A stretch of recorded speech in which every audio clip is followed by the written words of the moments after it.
For this lesson, we're going to be discussing algebraic expressions and models. But before we dive into the algebraic expressions, I want to just quickly go over some common directions that you're going to see in Algebra 2. You're just going to see three sets of directions throughout the year, and these are very common to all algebra subjects when you're dealing with expressions and then eventually when you're dealing with equations. The very first type of direction that you'll see will be the word evaluate. So it'll say evaluate the expression. At the root of evaluate is just the value of some expression. So when we evaluate something, we really want to find the value of that expression given a certain number. If we evaluate the expression, we're just going to substitute the given value in and come up with the new evaluation of the algebraic expression. So evaluation is most closely linked to substitution. Now you can evaluate a numerical expression which has no variable at all, which means you're just going to be combining together all the numbers, and that's something that we'll discuss in a second. The second common direction that you're going to see is to simplify. Now simplify is when there is no value given for a variable. And so at this point in time, all we're looking to do is to combine the like terms, add the x's together, subtract the y's, whatever the given operations are, and whittle it down to its smallest given expression possible. So evaluate and simplify are both dealing with algebraic expressions. Now, when we add or include an equal sign with an expression and then make it equal to either a number or another expression, at that point we're looking to solve. So if we are looking to solve an algebraic equation, we have an equal sign and then we are then looking for the value for the missing variable. So in evaluation, we're given the value of a variable and we're substituting in.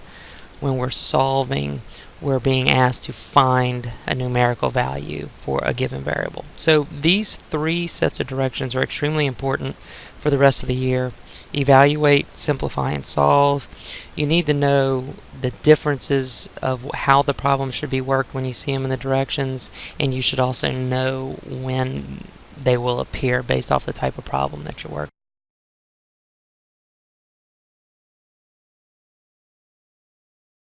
So now that we've seen the various directions in algebra, let's go ahead and start with the first set of directions that we're going to deal with, and that's evaluating. So we're going to start with evaluating expressions.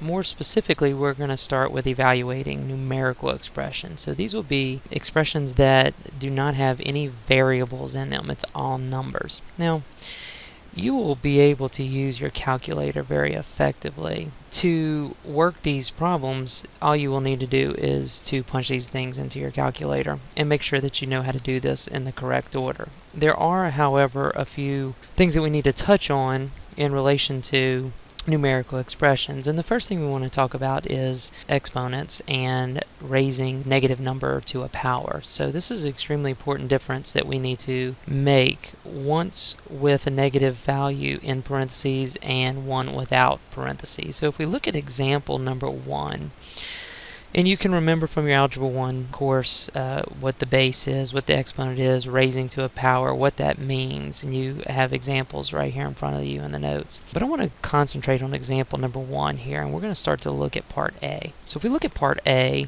we see that negative 3 is in parentheses and is being raised to the 4th power. So this is telling us that the negative 3 is the base, and the entire negative 3 value is being raised to the 4th power. And so if we were to write that out, we can see that we'll have negative 3 multiplied times itself 4 different times, giving us a value of 81. Now, we could comfortably put this into our calculator. The mistake that many algebra students make very early on in the course is that in part B, when they see negative 3 raised to the 4th power without parentheses, they assume that it's also going to become a positive 81. And the problem with this is basically here. If we think about negative 3 in general, if we think of this as a multiplication problem, we can really kind of factor this apart and make this negative 1 times 3. And if we were to think of negative 3 to the 4th in this manner like we see in part B, really the only value or the base value that's being raised to the fourth power is just the 3. And so we technically have a -1 in front of all of this being multiplied to the final value of 3 to the fourth. So that's going to give us 81 times -1, which gives us a -81. This is going to be a very important distinction whenever we evaluate algebraic expressions, and that makes us substitute a negative number in for the given variable. And so we'll always want to use parentheses with negative values. So that's extremely important. Now, the main thing that you've learned in the past dealing with numerical expressions is order of operations. And of course, many of you may have learned the acronym PEMDAS. And I just want to take a little bit of time here to strengthen our understanding of PEMDAS and really hammer home what each part means. It is a very generic term that helps us or guides us through the order of operations, but we don't need to take it literally. Okay, and so if we look at the P, most students associate P with parentheses, but what PEMDAS is really telling us is that any grouping symbol can be represented in that P. So if we look at the different types of grouping symbols, we have parentheses, we have brackets, we have braces, and we also have absolute value bars. Now if we have multiple grouping symbols in our expression, then we'll need to start from the one on the inside and work our way out in the correct order. The second letter is the E, representing the exponential part, which we just discussed up above. Then we move on to kind of a combination, the M and the D together. And so the multiplication and the division, and there's a very important distinction here, working left to right. If division becomes in the expression before multiplication, then we do that first. And so we don't want to take the MD order literally. We will decide which one starts from left to right and then go that order. As well as the addition and subtraction. It still has the working from left to right instruction for that. So we don't need to take PEMDAS too literally, but it does give us some good guidance in order of operations. Now, if we learn how to use our calculators very effectively, it will take care of order of operations for us. So let's take a look at a couple of examples here. In example number 2, I just give you a straight problem that pretty much has a little bit of everything in it. Now, what I would like you to do is to practice on these upcoming samples, punching them into your calculator completely. So if you're able to do that and come up with the correct answer, that would be most beneficial, because the sooner you can work these types of problems using your calculator, the quicker you'll get and the better it'll serve you on standardized tests. So what I'd like you to do right now is take sample problem 1, parts A, B, C, and D, and go ahead and work those. So pause the video at this point, work the 4 sample parts, and then come back to see the demonstration. Okay, so hopefully you were able to use your calculator, an effective method. What I'm going to do for you here, however, is I'm going to go ahead and work it out step by step and see if you came up with the same answer using your calculator, and you'll see how much better of a method the calculator is. So if I have -2 in parentheses to the 4th power, what that's really telling me is that the base is -2 and I'm multiplying it times itself 4 times. And so when I do this, that's going to give me a value of 16. Of course, in part B, we see that the -2 to the 4th does not have parentheses, so in effect, that's like -1 times 2, and we're multiplying the 2 times itself 4 times. And so this is going to give us -1 times 16, which in essence is going to give us -16. And so that was a very important example that we described earlier.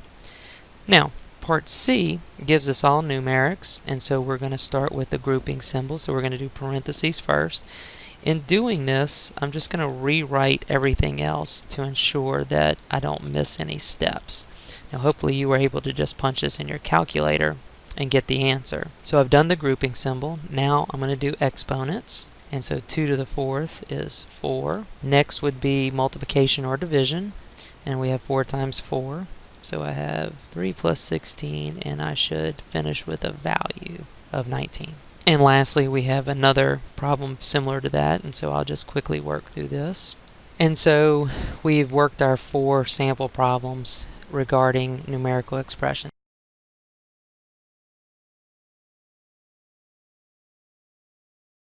In this particular video, we're going to talk about algebraic expressions. In previous videos, we learned about numerical expressions and how to evaluate those. So for this particular situation, in an algebraic expression, we have a variable. And so a variable represents a missing value in the expression. It can be represented by a lowercase letter. We tend to use x and y, and a's, b's, and c's, and things of that nature for different values within an expression. So for evaluating an algebraic expression, this is where we kind of synonymous with the word substitute. This is where we're going to take the given value for a variable and we're going to plug it in or substitute it in for the variable in the algebraic expression. So we can find the value of the whole expression at a certain number. So we're going to just simply take a look at an example and work a couple sample problems. This should be still a review from pre-algebra and algebra 1. So let's take a look at what evaluating an algebraic expression would look like. So here we see we have example number 3, and it says evaluate the expression when x is equal to -2. And so this is extremely important that we give you a value for the variable. And we're going to take that value for the variable and plug it in every single place there is an x value. And so we don't just do it in one place, we do it every single place there's an x value. Now, in this particular situation, the value is a negative number, and so this is extremely important that we use parentheses with our negative number, especially in this problem where that variable is being raised to a power. And so when we use the parentheses appropriately, that gives us a specific type of answer that we learned about in previous videos. So you can use example number 3 as a little bit of a guide. Now, once again, when you plug in the value for the variable, now you're dealing with a numerical expression. And so at this point, you do not have to do it step by step if you are getting comfortable plugging all of this into your calculator. You can feel free to go ahead and do that all in one step, and this will make you a little bit more efficient and save you some time. So let's go ahead and move on down to sample problem number 2. We have part A and we have part B. So go ahead and pause the video at this point and work both of these problems and come back for the demonstration. Okay, so now simply going to work through each of these problems. And so the first thing I need to do, if we followed the previous flowchart on the previous page of the notes, it says to write the algebraic expression, which we already have it written for us, and then we want to substitute the value of the variables. So here we need to make all of the x values equal to 3. So I'm going to go ahead and do that, and I'm going to use a different color so that you can see the actual substitution taking place. And so you can see there that we have exchanged the x value for 3 in every place that there was an x value. Now, at this point, you could conveniently work in everything into your calculator. I'm going to go ahead and just quickly go through the order of operations steps so that you can see each one of them step by step. So I'm going to take care of my exponents first. Now, this is a good opportunity to discuss parentheses. There are 2 sets of parentheses actually in this problem, which is the first part of our order of operations. However, there are no actual operations taking place inside the parentheses, so we would just move on to our next step, which would be dealing with exponents. And so now we have 2 times 9, and I can go ahead and I'll just go ahead and write everything out. And so we can do the 2 multiplications simultaneously. Even though we're doing left to right, we can go ahead and do this as we go across. And then the subtraction from left to right, which is going to leave us simply with a -3. Now hopefully you were able to do that all with your calculator. Alright, let's try one more. Part B has us evaluate an expression when x is equal to 2. So I'm going to go ahead and plug 2 in for each value of x. I didn't color code this time, but you should see where the 2 has replaced the x. And again, we have the same situation with parentheses. There's no operations embedded in the parentheses. So we'll go ahead and move on to exponents. And then we will go ahead and take care of multiplication, and then finally the addition and subtraction. And we also come up with a value of -3. So that is just a quick short video showing you the basic difference between evaluating algebraic expressions compared to evaluating numerical expressions in a previous video. If you have any questions, be sure to ask your teacher.